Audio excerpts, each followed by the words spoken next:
Okay, good evening, everybody. Welcome back, the entire community, all of our Power BI friends, data friends, analytics friends. Welcome back to Data Jazzers next month, next Tuesday, and I think this one will be interesting one. We already see some things coming in. So, and as you see, Nicola is having a super happy face. He spent his weekend with his favorite club. How was it, Nicola?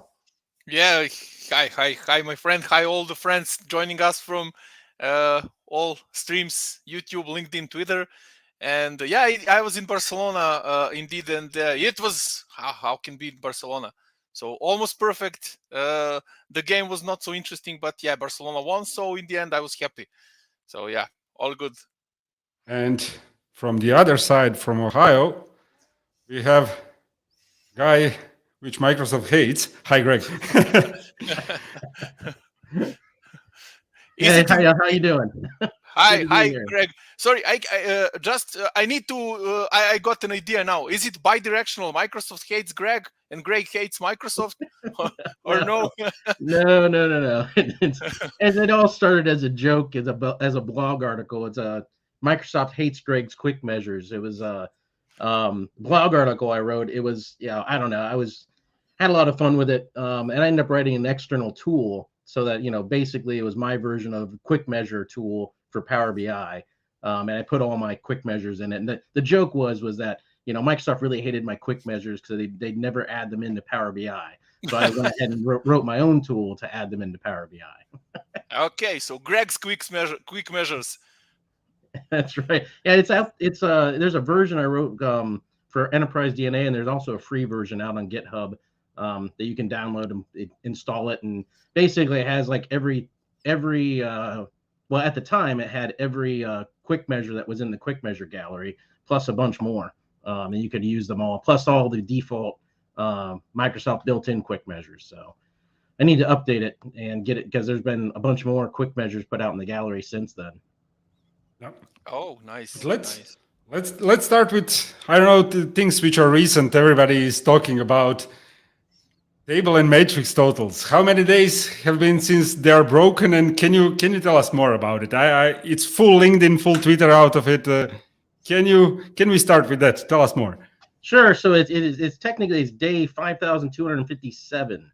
So if you missed the memes on LinkedIn and Twitter, they're actually still going strong on gregdeckler.com. So I'm still posting a daily meme that's out there on gregdeckler.com. If you missed the memes and want to get your meme fix, you can get them over there.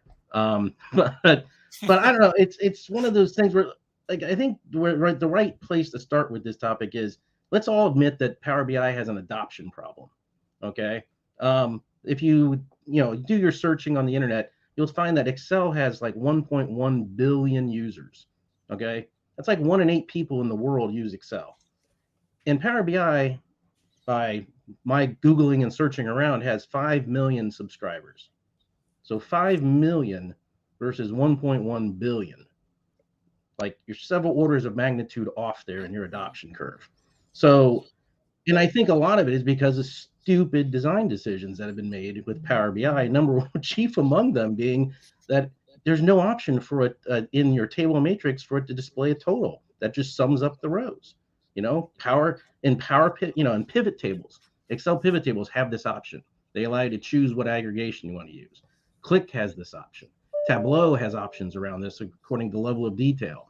But there's no option in Power BI at all to have your table sum the rows. It's insane to me, and it's insane to me that it was one of those things where it was like, okay, this is unsettling, in the early days of Power BI, but they're gonna fix this, and now it's like 8 years later, and they still haven't fixed it, and it's just mind-boggling to me that there's something as simple as that 90% of the people out there, expect to see a total that sums the rows, and then there's just no option to have that occur in Power BI. It's mind-boggling. Did you get any And not, official not, response? Why is that? Or No, there's no I mean, everyone think here's the other thing about this is everybody thinks it's a DAX problem. Oh, well, that's just the way DAX calculates totals. It has nothing to do with DAX. It's how the table visual was coded. And you can see you can prove this by going to any of the stacked column, any Yeah, of the column stacked charts are visuals, showing totals. Yeah, yeah. they show the correct totals. They're summing the legend essentially is what they're doing. So there's no, it's a visual problem. It's whoever wrote the visuals for the table and matrix visuals royally screwed up, in my opinion. Like, And how is it now? Where is it standing in ideas ranking? I saw it went over in top 1,000, but now over 1,000 votes. But how is it now?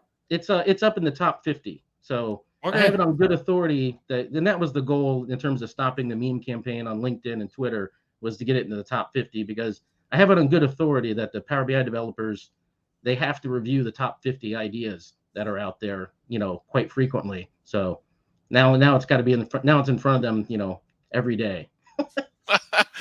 So hopefully there will be no more 5,200 and something days. Let's hope not. But I just think it's crazy. And going back to adoption, why would you make it so difficult for users just to get a total, that sums the rows, where you actually have to write fairly sophisticated DAX to do it? That's just it's just rising. It's just an increase in the adoption. In terms of the complexity, and it's a barrier to adoption. And I think that's the reason why I think Power BI does have an adoption problem, and it's because of stuff like that. So. Yeah, and we had here a few episodes ago Miguel Myers, and with all he said, they are changing a lot of visuals. Matrix and tables will be among them quickly. So let's hope your idea also gets in. Well, yeah, let's hope so. I mean, but here's the other thing now. And the other problem I have with the totals is that the fix is DAX. And that's a separation of concerns issue. It's a design issue. It's a design flaw, in my opinion, because DAX should have no idea of what's going on at the visual layer. It should only care about what's going on at the data model layer, right down at the data model. And so this whole concept of visual level calculations, DAX visual level calculations, I think is a horrendous idea. And if that's going to be the fix for, table totals and that, I think it's a terrible idea, because DAX shouldn't care about what's going on at the visual layer. And if you're going to have like a visual level calculation, it should be a completely different language than DAX, in my opinion. Because again, it's the whole separation of concerns, and it's going to lead to bad stuff. And I already have a few videos out there on offset and window, and just how weird results you can get, and how hard those DAX calculations are to do. I just think it's going to lead to a lot of bad stuff. Oh, we'll see. But when you mentioned memes previously, where do you find all these memes for your campaign? Like every day, other meme, and they are really amazing. Well, I appreciate that. Actually, my son gives me. He's like, I use image flip because my son says it's because I'm old. Like I can't just download a picture and put impact font on it and in a Photoshop or something and post it out there. But I use image flip. They have like thousands and thousands of meme templates, and you can just easily add your text to it and save it, and away you go. Okay, that's good to know. If we need it for some campaign in the future. Okay. Okay, nice. And also you mentioned that you recently started this series of videos, DAX for humans. For humans. Yeah, so I mean, again, I think a lot of the problem, I think again, DAX is a huge barrier to entry for a lot of people, and I think it's taught wrong. It focuses way too much on calculate, which is, I could go into a whole other diatribe about calculate. But I think for new users, they shouldn't ever be touching calculate for the most part. There's just absolutely no reason for it. For probably 99% of DAX that you write, you would never have to use an explicit calculate in a measure. And I'm probably in the minority on that. But I've got like 6,000 different solutions out there in the community .powerbi.com, and I can guarantee you very few of them use calculate. Okay. Yeah. So when do you need calculate, like explicitly using calculate, in your opinion? Well, I mean, so where you would use calculate, in my opinion, is one of the weirdest ones is in rank X. So, when you're doing Oh. rank X as a measure, you have to mysteriously just wrap, the expression in a calculate and magically it works. And I hate, I don't know, maybe it's my background as a mechanical engineer. I hate magic boxes. Calculate to me is just this magic box, and you feed it in stuff and then magically stuff comes out, except that, when it comes out wrong, there's no ability to debug it.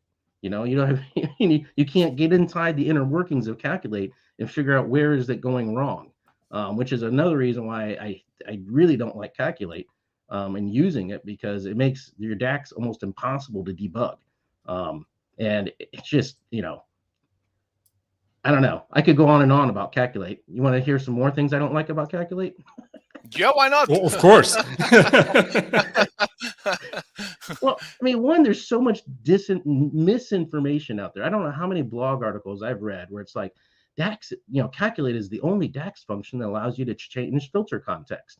And I'm like thinking to myself, like, I change filter context all the time. It's called filter all, and then I impose my own filter context on it. It's like I don't know where people get this, this concept around calculate, and it everyone thinks it's like, oh, it's the most powerful, it's the best DAX function there is. It's like, why do you think that?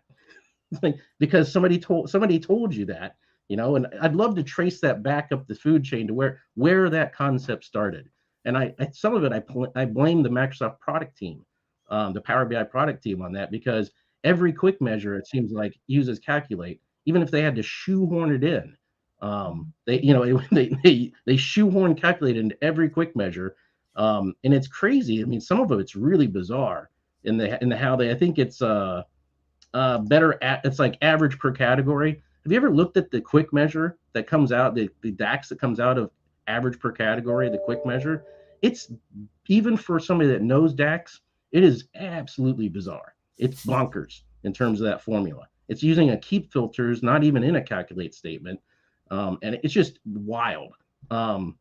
It's like, how do you understand what's going on there as a new user, versus, to do an average per category, you use a summarize per like month, whatever your group by is, grab your value, and then you do an average X across it.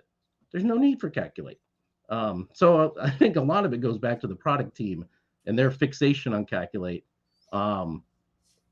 It's really not intuitive the way you have to program calculate. You have to kind of think inside out when you're programming it, versus just a top-down linear structure, which is the no calculate approach, I guess you could say. And I guess to me, calculate's kind of a relic of like the past, in my opinion, because there was a time in DAX where vars were not a thing. You didn't have variables and you didn't have all this stuff. And so every DAX expression was really just, it had to be a nested function, that's how you had to write it. So people that were writing DAX early on, that's how they had to write it, and calculate was very important at that time. But now, once vars got introduced, you could have table vars and things like that. Then you could do more of a top-down linear, here's a var, here's a var, here's a var, table var, X aggregation, done. Like in other programming languages, right? Like in every other programming language, correct. And so I think that's where this whole calculate fixation came from, but it's a relic. You don't need it anymore. Because we have vars and things like that, it's unnecessary. If you would be tasked to explain calculate to a complete beginner, how would you do it? I would never do it. That's a recipe in disaster right there. Because I mean, just like, I think one of the best resources for this is on the SQL BI site, SQLBI.com. They have their calculate. I mean, you go through and read it, and there's a whole like, here they does this first, and then this, and then there's like a 5 or 6 step process in terms of what, and you have to understand all of that to be able to use calculate successfully. And then SQL BI has another 12 blog articles on calculate. It's like any function that requires 12 blog articles to explain is a bad function. Okay, bad function. It should never have been written. Okay.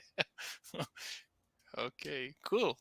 And we have, when you mentioned at the beginning those quick measures, we have a question coming in. How much of those have you posted so far? How many quick measures? I think I'm up to around 200 quick measures in the gallery. There's somewhere around there. I know I crossed the 150 mark once, because I had I did it as my 150th was a joke. It was called Magic, um, and it really just and so you could. The idea was it was kind of a play on like the bad questions you get in the community forums. People like ask you like, "Hey, I'm trying to do this calculation. How do I do it?" And they give you zero information, zero data or anything else.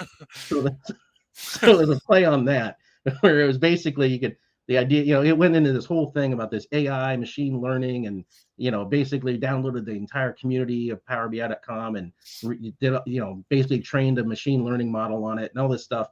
But really it was just a magic 8-ball that randomly like came back with a magic 8-ball kind of answer. So when you're mentioning community, I think you are one of the most active providers of content there, answering questions. Lots of your questions got picked for answering.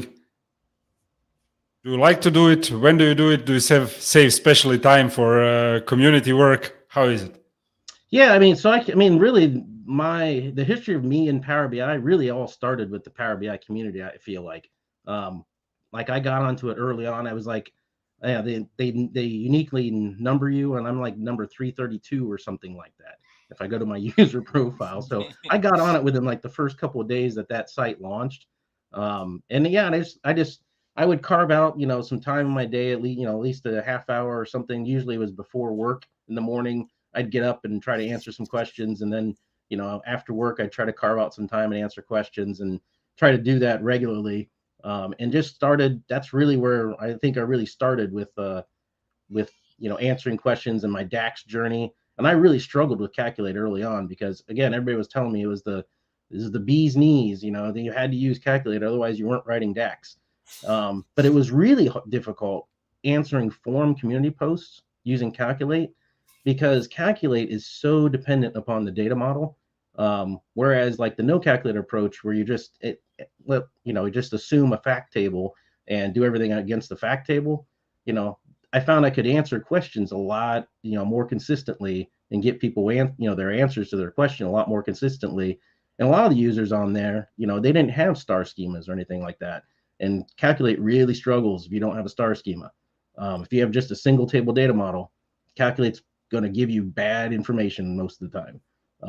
So I just found it easier to answer questions not using Calculate. And then then Pact found me. That's my publisher. I've published my first book, Learn Power BI, and then I published DAX Cookbook, which that was no Calculate before there was a term for it. There's like 120 measure formulas in that book, and not one of them uses Calculate. Basically, I think I have one Calculate table in there or something like that. But most of them don't use Calculate at all. But it wasn't a thing. It was just how I wrote my DAX. There was no, I blame Brian Julius for making it a movement, I guess, or whatever.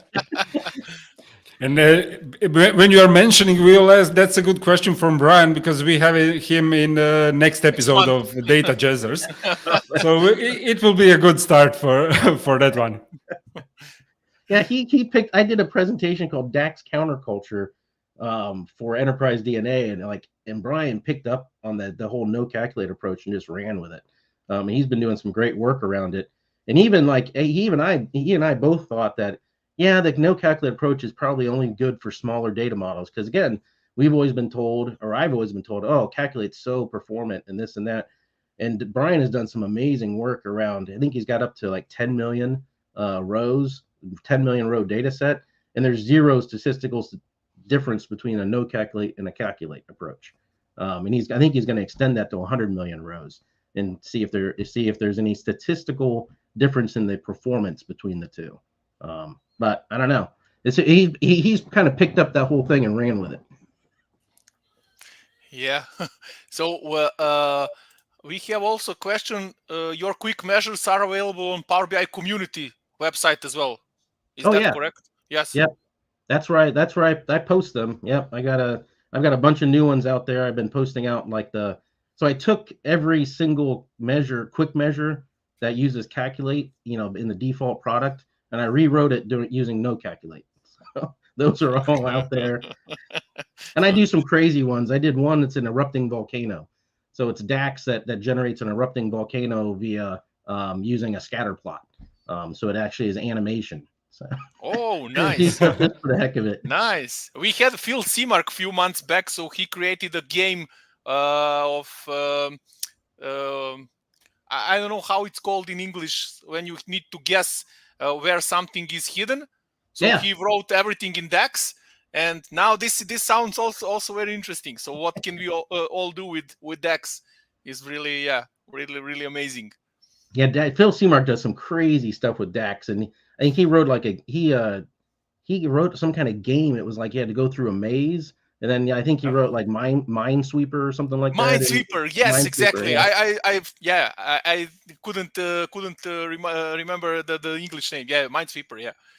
Yeah, I'll be forever grateful for Phil Seamark. His book, Beginning Power BI. I think it was kind of written as a like a SQL person trying to learn, Power For BI. me, that was the best book when switching to Power BI world. Absolutely. Yeah, and trying to learn DAX, because he taught me how to use Generate and Generate series and all of that, which helped me solve a bunch of really tricky problems that I couldn't solve before I learned how to use those functions. So, but I learned to use them out of Phil's book. So same. I'll be forever grateful for Phil, and he's a great guy. I got to meet him at like the first MVP conference I ever attended, so that was fun. Yeah, that book is something that I recommend to anyone transitioning from SQL to Power BI. Yeah, and I'm recommending yours and Brett's book to anyone starting with Power BI, and I think that's the most comprehensive book that you can find on Power BI currently. I'm pretty sure. So you cover everything from like connecting to data to administering things, Power BI gateways, so the whole ecosystem. Yeah, and crazy enough, that book's like, I think that book is less than a year old, and it's already missing a bunch of stuff now with data marts and everything else. It's insane trying to keep up to speed with everything that Microsoft's doing in the platform. But yeah, it was great working. Got to work with Brett Powell on Power BI Cookbook Second Edition, and with Mastering Power BI Second Edition. Had a lot of fun working with Brett, and got to learn a lot of stuff working with Brett. So that was good collaboration. Yeah, so we can expect third edition soon, or yeah, we're gonna have to, in terms of they keep up the pace of the development. It's like, oh my gosh. Yeah. I think that's part of the reason why I think it's part of the reason why Brett didn't want to tackle the second editions alone on those things. It's the Power BI ecosystem just keeps expanding and expanding, and the second edition of that book, there's so much new content that wasn't in the first edition. It's insane. Yeah. It's insane how quickly, how rapidly the product changes. Yeah. So when you were mentioning Phil's book and everything, yours starting in Power BI, can you describe your Power BI journey from early days when you met the product till today? Oh man, so I started with Power BI back before it was Power BI, right? Back when it was Excel. And and it was the power tools in Excel and all of that sort of stuff is when I first got introduced to it and started working with it. But once Power BI Designer, I don't know if you guys remember, when it wasn't called Desktop, it was called Designer. And when that came out, along with like the community sites and everything started happening around Power BI, I got involved with that. And then and that was also back in the old bad days where every platform had to be in SharePoint. So they built, your Power BI service was in SharePoint, and it was tragically awful. And so, who would expect that? And so finally Microsoft, because it was the same way with like Dynamics, your Dynamics interface was in SharePoint, and everything had to be a SharePoint interface. And I think finally Microsoft, realized that SharePoint was a terrible platform for application development, and, and got off of it. And everyone cheered. So I sometimes wonder once in a while, like, where some of these decisions come from, like, hey, let's put everything in SharePoint, or hey, let's not, include a toggle. It's like, where are the adults in the room when these decisions are being made? It doesn't make sense to anybody. But yeah, so I've been through all the the bad, really bad stuff that existed prior to where we are. So I mean, and it's not, I still have my complaints on different things, but Microsoft's done a great job in terms of progressing this platform forward to where we are now. I mean, Power BI Desktop, in general, is a great tool, and the service is infinitely better than when it was in SharePoint and all of that sort of thing. So, I don't know. So that I've been through it since the beginning. And again, like I said, it really started with my communities, answering forums on the community. That really got me noticed by Pact, and got me to write a book. And then now I've got like Learn Power BI, DAX Cookbook, Learn Power BI Second Edition, Power BI Cookbook Second Edition, and then Mastering Power BI Second Edition. I don't know, and that just got me, even more known in the community. Yeah, I don't know. It's but I technically I don't do Power BI as my job. Power BI is my hobby.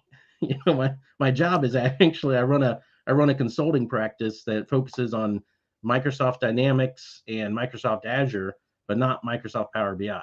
Although I still get involved in Power BI. That's interesting, really. That has to be a great part when you are taking Dynamics data into Power BI and dealing with that. Oh yeah, and that's an even more integration with Dynamics. I mean, now in Dynamics Finance and Operations, if you're in any list view in F&O, you can hit a button and it auto generates a Power BI report for you that you can then save if you want to and then modify. I mean, there's just some crazy. The whole AI generated Power BI reports, I think, is super cool and holds a lot of promise.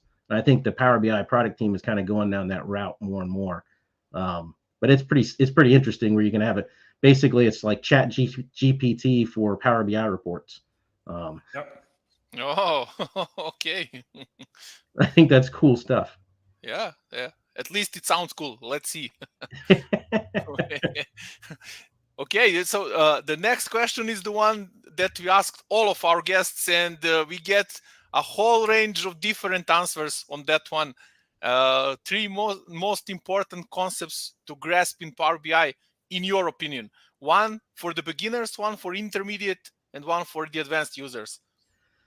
I think for beginning users, I'm probably going to approach this more from a DAX perspective because that's what I tend to go for. But learn that DAX thinks in tables for beginners, right? That's the fundamental concept. I think that a lot of people struggle with when they're coming from Excel, because Excel, I always approach a programming language as, okay, how does this programming language fundamentally think about things?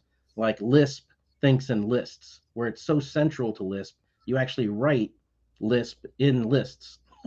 I mean, it's like, and like Perl, like it thinks about everything in hashes.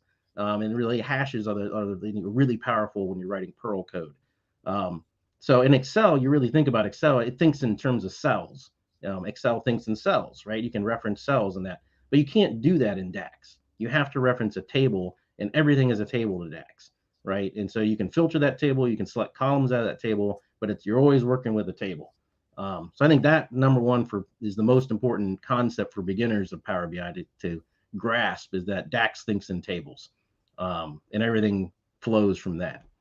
For intermediates, I would say star schema, right? You got to learn about the stars, got to learn or should learn about star schemas. And that's going to be a step up from what Excel people are generally used to, right? Because, you don't generally think in star schemas or have to in Excel. And then for advanced users, because I'm ornery, I'm going to say calculate. But just to drive home the point, only for advanced users. Yeah, only for advanced users. You shouldn't be dealing with calculate unless you're an advanced user. I like that. So you will change this motto. I think it's on your Twitter profile. DAX is easy, calculate makes DAX hard. And then you can expand with calculate makes DAX hard if you're not advanced user. Well, and I kind of covered that in terms of like, when I went on my rant about calculate, in terms of like, those are all the reasons why it makes DAX hard. Whereas if you don't use it, I think you can learn the fundamentals of DAX and function in DAX far easier. And that's really the purpose of the DAX for Humans channel, is really to teach people the way I think DAX should be taught, which is, let's start with the basics. Hey, you got to think in tables. You can filter those tables. You can use an X aggregator on those tables to get your answer. Done. You can use that pattern over and over again. Brian Julius has stated that he said the real problem with the no calculator approach is that it's boring. Every measure looks exactly the same and works exactly the same. So but if you start with that, and then you can progress on to more advanced topics and things like that, like calculate. I mean, learning calculate's like learning, hey, let's start learning about physical science, but we're going to skip velocity and acceleration and distance and all that. We're just going to jump straight to quantum mechanics, right? That's calculate is the quantum mechanics of DAX. Oh, that's a nice statement. We have a question. I think it's Pragati, who were also our guest. Is Greg's beginner answer different to the answers all of us gave in previous streams? I think so. Yeah. No one mentioned that we should focus on learning tables as basics for everything. Yeah. I'm gonna have to go back and rewatch a bunch of your episodes to see what other people answered that question with. You even have a compiled video just for this question where we put most interesting answers, because it's really interesting to see, because we are running each and every month for a year now, so around 12 guests up until now. Most of the answers are different in the end. At least from an approach point of view. Data visualization, star schema. So all different stuff. Oh yeah, there's a million ways to answer that question. There's no doubt. Yes, yeah. And that's why it is interesting to compile the answers and understand how, let's say, community stars like you or people from Microsoft team that we also had here, how they think about and how they approach this. So it's really interesting. I can almost guarantee you one of the answers that Brian Julius is going to give for that one.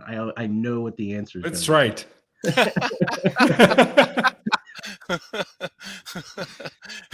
Maybe he watches this, and he will intentionally give another answer. Yeah, I'll give you guys the answer backstage, and then you can when Brian gives me, you'll be like, Greg was right. Yeah. Donald says, read the Orange book, then the Kimball book. Okay, that's also good advice. I don't know what is the Orange book. I know what is the Kimball book, but yeah, Donald. I know the Kimball book. I'm not sure. The Orange book is not ringing a bell. Yeah, for me neither. Maybe Donald can elaborate on this. Yeah, cool. And speaking about yourself, what is your background? You mentioned that you are a mechanical engineer. So how did you end up in Power BI with that background? Well, I'm old. So I started with my computer. My first computer was a Tandy 1000EX back in the day. And basically, I had DOS. And so I sat down with the DOS manual and learned every DOS command, right? By, just reading through the manual. And then, I went to college and I went with mechanical engineering. Then I had a computer science minor, but my work study job was working on all the telephony and computer network systems on campus. So I'd go around repairing people's computers, repairing people's telephones. I actually learned how to splice fiber and how to terminate fiber. We ran a fiber loop around campus, punched down all the different, 10 base T type of stuff, Ethernet, coax back in the day and all that. So, I was up in the ceilings running, wiring for the computer network, because basically this is 1990 to 94 time frame. It was really kind of early on. They were just starting to network the whole campus, the Howe Northern, where I went to school. So, so that was my work study job, and I literally worked like 40-hour weeks, for that work study job, in addition to going to, college and playing rugby and all that sort of, and having fun. But yeah, so then I got out of college, and I interviewed with a bunch of, firms for mechanical engineering jobs. And the one I remember the most is Honda. I interview with HANA because they're in big manufacturing, in Ohio and Columbus. And so I'm interviewing with them and like, hey, so we make cars, right? I'm like, yeah, cool. It'd be cool to design a car. And they're like, well, on these cars, there's these things called doors. I'm like, oh, so I'd be, designing a door. That's still pretty cool. On these doors, they have these things called door handles. Like, okay, door handles. And then on these door handles, they have these screws that attach to the door. They attach it to the door. And for the next 5 years, your job is going to be to design that screw. I'm like, oh, that doesn't sound cool anymore. I don't want to do that. So then I started, but in my interviews with like computer consulting firms and stuff, so I went right into computer consulting right out of college. I got hired as like 20, then like something like 22nd person hired at this small computer consulting firm, and they put me up at Owens Corning. And within like two years, I was designing global email systems for Owens Corning. We rolled out like Microsoft Exchange 4.0. Literally like the day that it shipped from Microsoft, we were rolling it out to. We ended up being in like, I don't know, it was something like 80 different servers in like 20 some different countries. We rolled it out, globally, and I got to design the Exchange system and all of that sort of stuff, which was really cool. So then we got bought by CompuCom, and then I ended up doing that nationally. I ran their email and collaboration practice nationally for a number of years up until like 2000 when I started my own business. And anyway, my entire career has been, in Microsoft infrastructure or some kind of Microsoft technology, primarily, designing kind of global enterprise systems with it and things like that. So that's sort of my background. And I did pass my engineering and training exam, but yeah, I've never done a lick of mechanical engineering work in my life. So officially mechanical engineer in Power BI, but practically not. That's correct. You don't want me designing your house or anything. That's a good idea. And we have Donald's answer for the Orange book that's analyzing data with Power BI and Power Pivot for Excel. Yeah, it's Orange. Yeah. I have heard that one. Yeah. And when you said we covered most of those things, but if you are looking at Power BI, what's your current focus? How are you spending your usual day, week, month with Power BI, and what's pushing you forward? Where do you find that energy to post each and every day? It's day 4,500 and so on. So I pre-generate all those memes. So those are I've got like all of March like already like created and queued up on gregdeckler.com. So they're just going to post every day. And it's actually a lot nicer than posting it on LinkedIn and on Twitter and on gregdeckler.com, because it's like LinkedIn I have to do manually because they don't like robots, posting stuff and scheduling. And then you have to, basically get up every day, post it on LinkedIn, and then you have to schedule it on Twitter and then schedule it on gregdeckler.com. I'm like, okay, I'm glad I reached the top 50 finally. Whew. Now I can take a break. I can take a break a little bit. Yeah, mostly my focus right now is mostly I'm still doing Microsoft Hates Greg because I still have, lots of content that is more, and that channel is all about just turn on the camera, do something in Power BI, and then turn it off. There's no editing, there's nothing that goes on. It's just completely raw. And then DAX for Humans, but my real focus is DAX for Humans. I really think that there's a void out there in how DAX is taught, and it can be made so much easier, I think, for end users to pick up and learn DAX and use it. That's really kind of my passion right now is trying to get more people to adopt Power BI, and more people to learn Power BI and be proficient in Power BI. And I think the journey can be made a lot easier. One, if Microsoft added a few toggles to their visuals, but also if somebody taught people how to write DAX in an easier way that doesn't start with the quantum mechanics of using calculate. So I think when you post DAX for Humans calculate, that will become viral immediately. But I have like the first 50 episodes of DAX for Humans all I've got it all mapped out, right? I mean, in terms of, I've probably got about 14 of the videos made. My son is actually doing all the video editing. He does great video editing work. He's got his own channel, but he's actually monetized his YouTube channel. He makes some incredible videos, and it's all done with video editing and stuff like that. So he's doing all my video editing, and I actually have to pay him. It's terrible. I wanted to say it's good for you because it's probably for free, but nothing is for free. Okay. No, he's 16, but I still have to pay him for the videos. But we have also comments coming online from Diron for your YouTube channels. I do wash the bathrobe, people. Come on. Yeah, cool. And we have also a question from Donald. Yeah, that's what I wanted to mention at one point. Do you know? Have you heard about Brian Grant's Elements of DEX? No, I've never seen that one, so I'm gonna have to check that one out. Yeah, that sounds like a similar kind of concept potentially. Yes, so I watched this series and I recommend to many people starting learning DEX because he's literally going from like explaining DEX to 5-year-old. And it's a series of, I think, 50 and something videos. So probably something like DEX for humans. Yeah. And he's drawing, he's really explaining great. So I think Donald, he has a point. That's also a great resource for learning DEX for humans. I'm gonna have to go check that one out. Yeah, because that's, man, the very, like the first video after the introductory one literally just shows you how to download desktop. I mean, it's the entire video. Okay. That's really for humans. But when you mention Power BI, it has a problem with adoption. Do you expect in some foreseeable future that Power BI will reach maybe not 1.1 billion as Excel, but let's say, I don't know, 100 million or 200 million of users? What do you think? Is it realistic or not?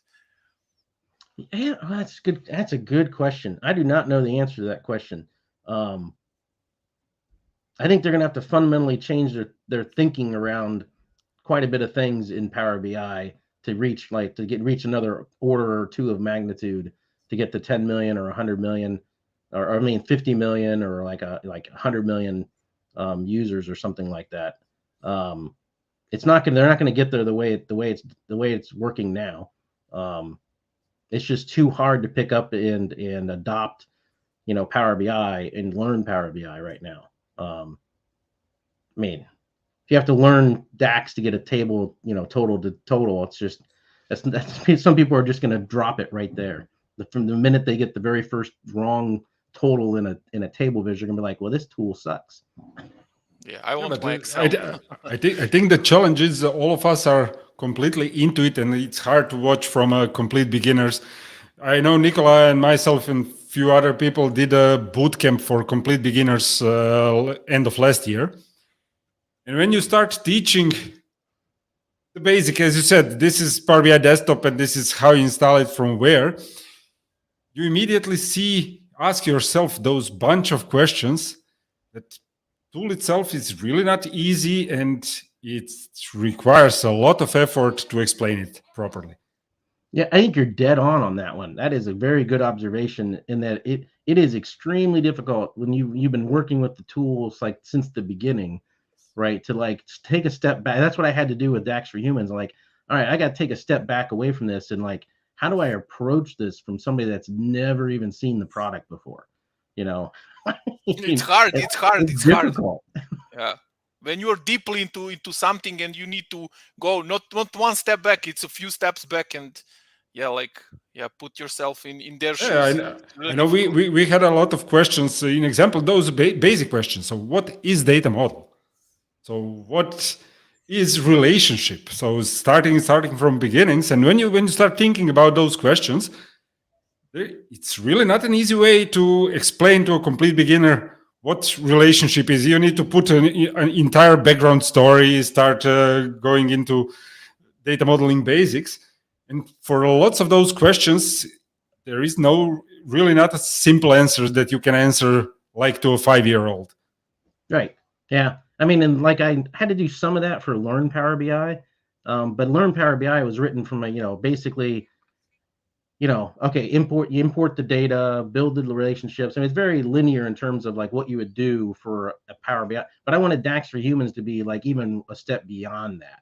Like we're not like we're to get to working with DAX, right? We install Power BI, give a brief tour, use an enter data query to like create literally like a 10 row table, and then start writing DAX. Right. I mean, we're not even getting into the concept of the data model or data, relationships or any of that sort of stuff. We're starting like super basic. Okay. Yeah, we have an interesting comment from Donald again. Need ChatGPT to build star schema for us from table or database. What's your take on ChatGPT? I mean, from perspective of, let's say, Power BI, can it be used and to what extent? Yeah, I don't. That's a good question. I mean, ChatGPT is mostly a language model, but could it write? Could it analyze your data and provide insight? I mean, we have some of that stuff via quick insights and other things like that. It's just a question of could it? I think ChatGPT could be used to write DAX code pretty well. So, With I don't know. I calculator. mean, I think something ChatGTP like could help provide better quick insights, perhaps, or write narratives, kind of like the smart narrative. Maybe it would do a better job of that sort of stuff. I don't know. It's a good question, but there's no doubt that that AI technology is kind of the future. I think for a lot of the stuff that's going to go on within Power BI, just in terms of having some kind of intelligent AI model, look at your data and then generate reports for you, and at least as a starting point. I don't know if it could, maybe better identify relationships between tables or something like that. I don't know. It's going to be interesting to see where Microsoft goes with it. People are testing it. I saw a few days back somebody was posting on LinkedIn, forgot who, script for tabulator for documenting your model with ChatGPT. Yeah, like Oh, yeah. descriptions of your measures. Descriptions, just entering the description, analyzing a model, and trying to figure out description of a measure. That's pretty cool. That's good use case, yeah. But Yeah, it would be good question, Greg, asking, can you explain calculate?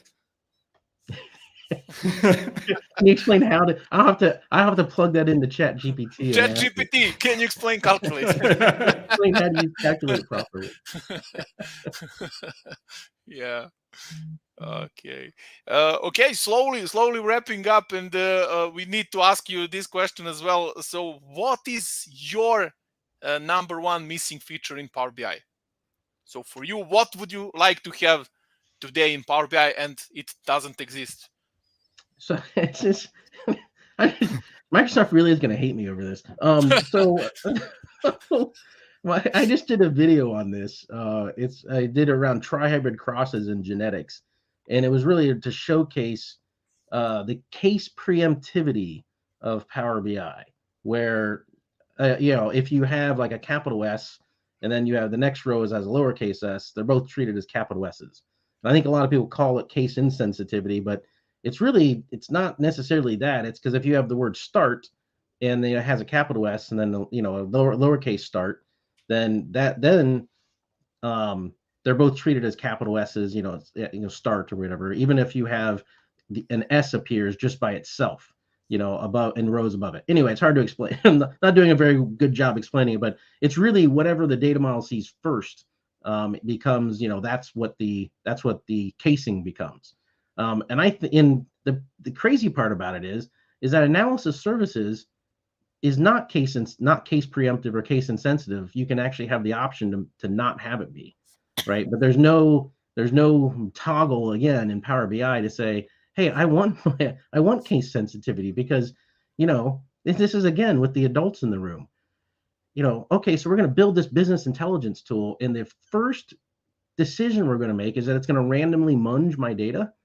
Like, where are the adults in the room when this decision was made, right? So if I have like skew codes, and they're identical except for a capital A or a lowercase a, now I can't analyze my data because Power BI has munged it. It's like, it's just mind-boggling to me. I can't fathom how these decisions get made, especially when the underlying technology that's using provides the option to do it either way. So anyway, that would be my number one. Of the thing that's missing is the toggle to not, it'd be the toggle would say munge my data or not. You could turn off munge my data, and then it wouldn't munge it. So. Yeah, interesting one.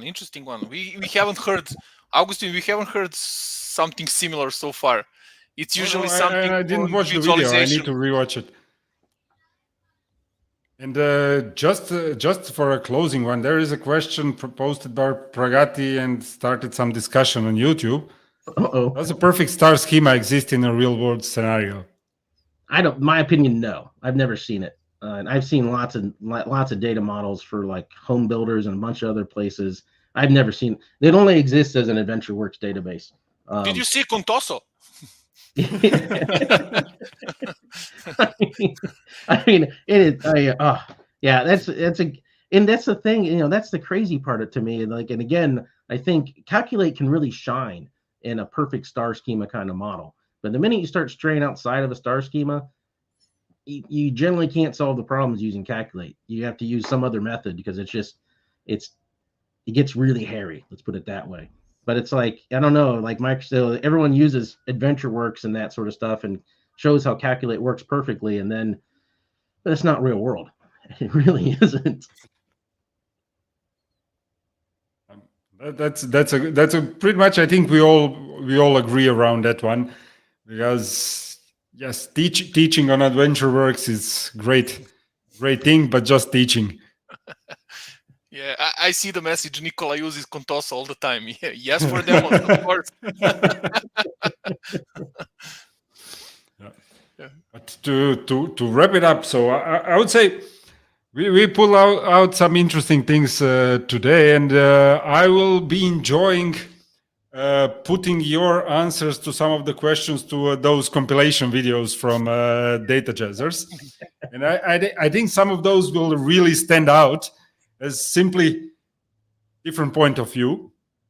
And that's why we are pretty much trying to ask same question to each and every of our guests. Doesn't matter if it's community consultants out there or Microsoft CAT team or project managers. But let's see it. And Greg, for you, thank you very much for joining us, for sharing all the projects you are working on, and looking forward. Let's see where Dex for Humans takes us, and maybe we invite you again to discuss some additional approaches you took there. Well, I've never been accused of being normal, so accused, yeah. Yeah, this has been great. I really appreciate it, and you guys having me on. Really, really nice talking with you guys. Thanks for joining us. Yeah, we really enjoyed having you as a guest, and I'm sure that this episode will be also interesting to our friends and watchers from data community. Yep. Thanks, Greg, and have a great day. And just when we are mentioning community from a Data Jazzer side, Greg's side, we wish all the best to Leila for her recovery and everything. Oh yes. Yeah, so we support whatever we can do, and hopefully to Reza and to Leila, to all the love from community we are sending also this way. Yeah. And see you in a week. What, Nicola? 2 weeks live from Redmond. In 2 weeks, yeah. In 2 weeks, yeah. Thank you all. Thank you all. See you.